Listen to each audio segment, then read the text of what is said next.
Hello friends, welcome to my YouTube channel. आज का ये वीडियो बहुत ज़्यादा इंपॉर्टेंट होने वाला है क्योंकि आज हम इस वीडियो में जीके के टॉप 50 क्वेश्चन करेंगे जो कि रिसेंटली रेलवे के आरपीएफ एग्जाम, एलपी एग्जाम और जे एग्जाम में पूछे हुए सवाल हैं। और आगामी ग्रुप डी की परीक्षा होनी है, आपकी एनटीपीसी परीक्षा होनी है, तो उनमें सवाल रिपीट हो सकते हैं क्योंकि यही क्वेश्चन घुमा फिरा के रेलवे ने सब एग्जाम पूछा है, सारे सेटों में पूछा है। तो इसलिए इंपॉर्टेंट क्वेश्चन है, इस वीडियो पूरा जरूर देखेगा। और क्या करना है, आपको चैनल को सब्सक्राइब जरूर कर लेना है ऐसी यूजफुल वीडियो के लिए, अगर आप पहले बार मेरे चैनल पे आए हैं। इससे पहले कल मैंने जो साइंस के क्वेश्चन पूछे हुए हैं रेलवे एग्जाम के, वो मैंने करा दिए हैं। अगर आप नहीं देखे तो वो वीडियो जाके प्लेलिस्ट में जाके देख लीजिएगा। रेलवे के ऑलमोस्ट में सारे प्रीवियस क्वेश्चन मैंने करा दिए हैं, थोड़ा बहुत बचे वो मैं आपको सब करा दूंगा। तो चलिए बिना किसी देरी के हम वीडियो की शुरुआत करते हैं। पहला क्वेश्चन है, 2024 में भारतीय राष्ट्रीय शतरंज चैंपियनशिप के 61वें संस्करण की मेजबानी किस राज्य ने की? ये बहुत इंपॉर्टेंट क्वेश्चन है क्योंकि यहाँ पे जो सबसे विजयी हुए हैं वो डी गुकेश हुए हैं, सबसे यंग एज के ग्रैंड मास्टर हमारे बने हैं। ठीक है ना। तो राइट आंसर होगा, ये होती है हरियाणा में, ऑप्शन नंबर थर्ड। और ये आरआरबी जे एग्जाम में पूछे हुए सवाल हैं, जो आज में लेके आए सारे आरआरबी जे एग्जाम में पूछे हुए सवाल हैं। ठीक है ना। और जीता कौन है? डी गुकेश। ये आपको नाम याद रखना है, डी गुकेश। अगली बार आपसे विनर पूछ सकता है जो डी गुकेश। अगला सवाल है, 2024 में G20 कृषि मंत्री स्तरीय बैठक का आयोजन स्थल कौन सा था? अगर आपको देखिएगा आपको कितने सवाल आपको आते हैं, आप इन टॉप 50 सवालों में से कितने सवाल आप कर पा रहे हैं। अगर आपको इसमें 30 से 35 क्वेश्चन अगर आपको आते हैं तो आपकी तैयारी बहुत ही अच्छी चल रही है, आप मान के चलिएगा। ठीक है ना। तो ये कृषि मंत्री स्तरीय जो बैठक हुई थी कोइबा, ब्राजील में, ऑप्शन नंबर 4। अगला सवाल है, निम्नलिखित में से किस वंश ने कन्नौज के त्रिपक्षीय संघर्ष में भाग नहीं लिया था? ये क्वेश्चन मैंने आज से 20-25 दिन पहले ही सवाल मैंने आपको कराया था जीके में, मोस्ट एक्सपेक्टेड क्वेश्चन में। देखिए सवाल फंसा आरआरबी जेई में। तो इसका राइट आंसर है चोल। चोलों ने से भाग नहीं लिया था, बाकी गुर्जर, प्रतिहार, पाल और राजपूत इन तीनों ने भाग लिया था। ठीक है ना। अगला सवाल है, वर्ल्ड सस्टेनेबल डेवलपमेंट समिट 2024 का आयोजन भारत के किस शहर में हुआ? तो मैक्सिमम समिट जो होते हैं वो दिल्ली में ही होते हैं, तो इसका भी राइट आंसर है नई दिल्ली, ऑप्शन नंबर 2। लेकिन मैक्सिमम ये नहीं कि सारे, मैक्सिमम से मैक्सिमम। नागरिकता संशोधन अधिनियम 2019 में अधिनियमित किया गया था और गृह मंत्रालय द्वारा अधिसूचित नए नियमों के आधार पर से लागू किया गया था। तो कब किया गया था? 11 मार्च 2024 को, ऑप्शन नंबर 2। और नागरिकता का जो अनुच्छेद है वो है 5 से लेके 11 तक। ये भी आपको याद रखना है क्योंकि इस वाले पूछा हुआ है रेलवे में।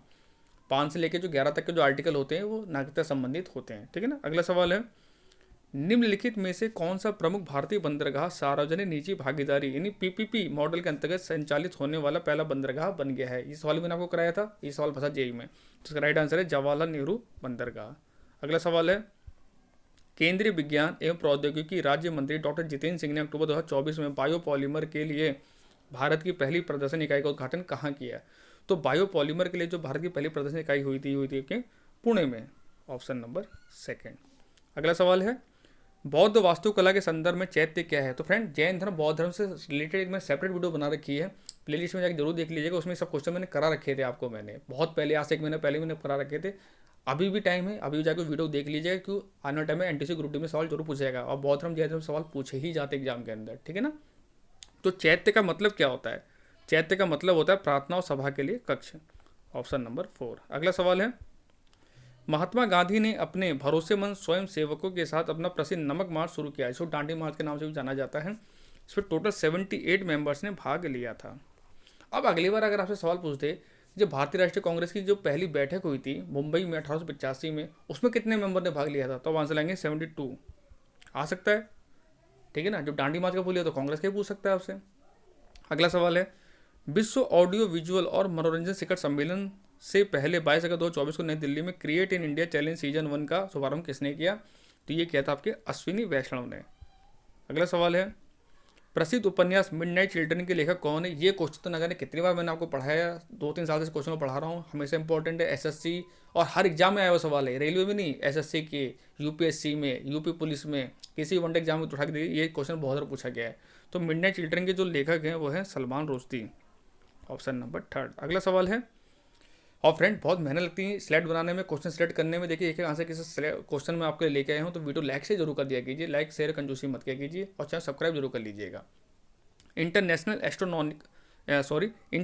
एस्ट्रोनॉटिकल फेडरेशन IAF ने इसरो के किस मिशन के लिए इसरो को विश्व अंतरिक्ष पुरस्कार सम्मानित किया? ये क्वेश्चन मैंने आपको पढ़ाया था करंट अफेयर में।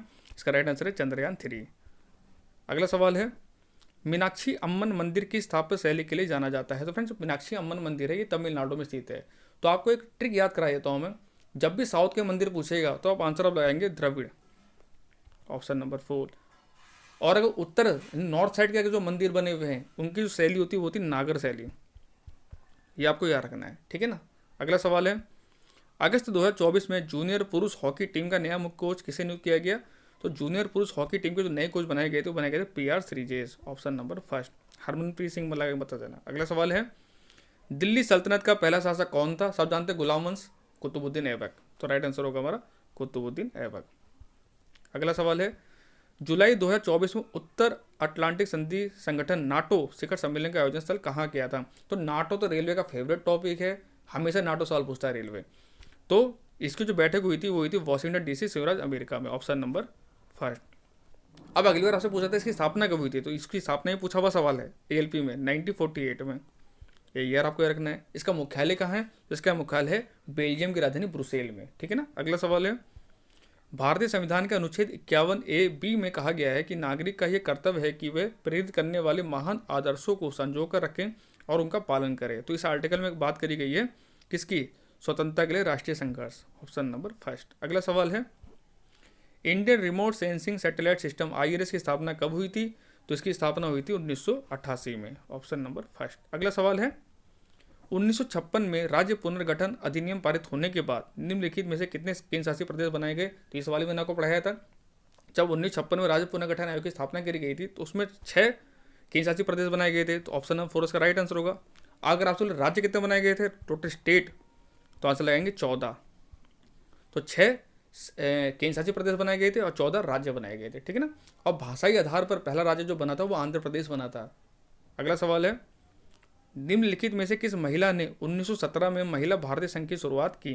तो 1917 में महिला भारतीय संघ की शुरुआत करी थी, वो करी थी एनी बेसेंट ने, ऑप्शन नंबर 3। अगला सवाल है, महाराष्ट्र में स्थित कौन सा यूनेस्को विश्व धरोहर स्थल अद्भुत चित्रकलाओं और मूर्ति कलाओं वाला गुफा परिसर है? तो ये भी सबको पता होगा इसका आंसर, वो है आपका अजंता गुफा है, ऑप्शन नंबर 4। अगला सवाल है, किसने अगस्त 2024 में इंग्लिश चैनल तैरकर पार करने वाले सबसे उम्रदराज भारतीय बनकर इतिहास रचा है? यानी ये बहुत एजेड वाले पर्सन है और इन्होंने इतिहास बनाया है, तो इनका नाम है सिद्धार्थ अग्रवाल, ऑप्शन नंबर 3। और इंग्लिश चैनल को तैरकर पहले भारतीय कौन थे? वो थे मिहिर सेन। अगर पहला व्यक्ति पूछेगा तो आंसर लगाएंगे आप मिहिर सेन।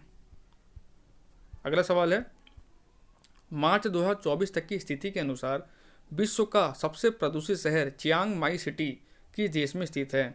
तो ये जो चियांग माई सिटी है ये स्थित है आपके थाईलैंड में, ऑप्शन नंबर 4। अगला सवाल है, निम्नलिखित में से कौन सा भारत प्रधानमंत्री कार्य नहीं है? तो प्रधानमंत्री कार्य नहीं है आपको पूछा है, ठीक है ना। तो पहला ऑप्शन दे रहा है सर्वोच्च न्यायालय के न्यायाधीशों की नियुक्ति। अरे भैया यही पहला ऑप्शन हमको मिल गया, ये ऐसा कार्य थोड़ी है। आप सब जानते हैं सुप्रीम कोर्ट और हाई कोर्ट के जो न्यायाधीश होते हैं उनकी नियुक्ति राष्ट्रपति के द्वारा करी जाती है, प्रधानमंत्री कार्य तो नहीं होता है ये।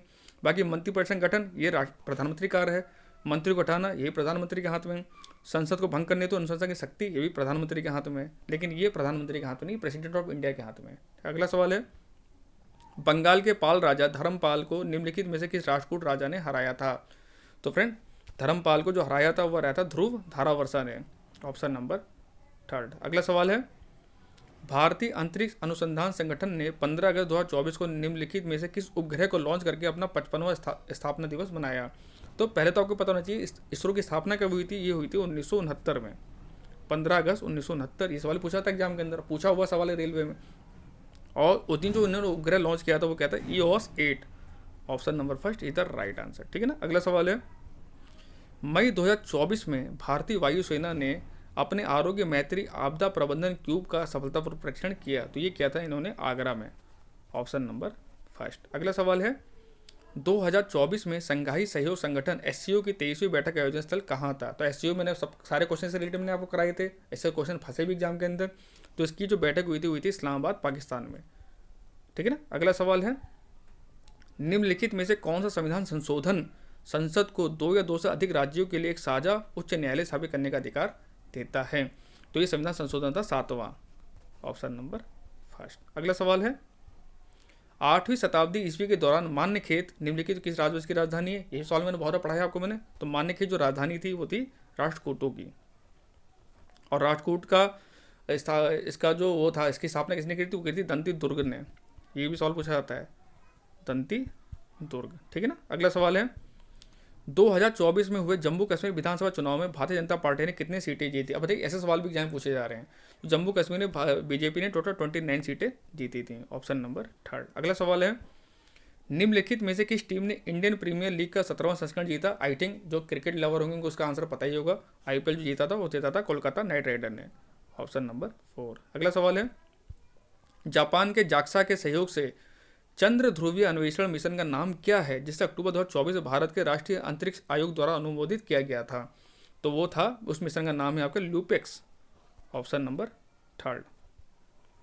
अगला सवाल है सर्वोच्च न्यायालय ने, और देखिए क्वेश्चन जहाँ तक है करंट अफेयर क्वेश्चन ज़्यादा उन्होंने पूछे हैं, तो रिसेंटली अब जिनके एग्जाम होने वाले हैं तो 6 महीने साल भर करंट अफेयर जरूर पढ़ के जाइएगा। करंट अफेयर से क्वेश्चन ज़्यादा पूछ रहा है जीके के अंदर। ठीक है ना। सर्वोच्च न्यायालय ने निम्नलिखित में से किस मामले में उल्लेख किया कि प्राथमिक शिक्षा का मौलिक अधिकार भारतीय संविधान के अनुच्छेद 21 के अंतर्गत जीवन का अधिकार है। तो जीवन जीने का अधिकार आर्टिकल नंबर 21 है, सबको पता है। लेकिन ये वर्डिक्ट आया कब था, ऐसा कौन सा केस हुआ था, तो वो केस नंबर 1 था, उन्नीकृष्णन बनाम आंध्र प्रदेश राज्य। ठीक है ना। अगला सवाल है बौद्ध वास्तुकला विहार का प्राथमिक कार्य क्या था। तो ये सब मैंने पढ़ाया आपको ना। तो विहाराज को मतलब होता है बौद्ध भिक्षुओं का आवासीय स्थान, ऑप्शन नंबर 3। अगला सवाल है fiction as history the novel and the city in modern north India के लेखक कौन है। तो इस बुक के जो लेखक हैं वो हैं वसुधा डालमिया। ठीक है ना। अगला सवाल है भारत की सबसे ऊंची मीनार कौन सी है। तो सबसे ऊंची मीनार है भारत की कुतुब मीनार, जो कि नई दिल्ली में है। अगला सवाल है भारत में प्रथम महिला विश्वविद्यालय कब स्थापित हुआ। तो प्रथम महिला विश्वविद्यालय स्थापित हुआ था 1916 में, ऑप्शन नंबर सी। अगला सवाल है एशियाई खेलों में स्वर्ण पदक प्राप्त करने वाली पहली भारतीय महिला कौन थी। ये क्वेश्चन मैंने कितनी बार आपको पढ़ाया होगा, और देखिए ऐसे सवाल एग्जाम फंसे हैं। तो पहली भारतीय महिला जो थी वो थी कमलजीत संधू। ठीक है ना। अगला सवाल है स्वतंत्र भारत के प्रथम गवर्नर जनरल कौन था। तो स्वतंत्र भारत के जो पहले गवर्नर जनरल थे वो थे हमारे लॉर्ड माउंटबेटन। और भारतीय अगर पूछेगा तो आंसर लगेंगे सी राजगोपालचारी। ठीक है ना। अगला सवाल है भारतीय राष्ट्रीय कांग्रेस के प्रथम अध्यक्ष कौन थे। तो भारतीय राष्ट्रीय कांग्रेस के जो प्रथम अध्यक्ष थे वो थे WC बनर्जी, यानी व्योमेश चंद्र बैनर्जी। इसकी स्थापना कब हुई थी। इसकी स्थापना हुई थी 1885 में, किसके द्वारा, A.O. ह्यूम के द्वारा। ठीक है ना। अब पहली बैठक टोटल 72 मेंबर्स ने पार्टिसिपेट किया था, ये भी याद रखना है आपको। अगला सवाल है 2024 के लोकसभा चुनाव में भारतीय जनता पार्टी ने कितनी सीटें जीती।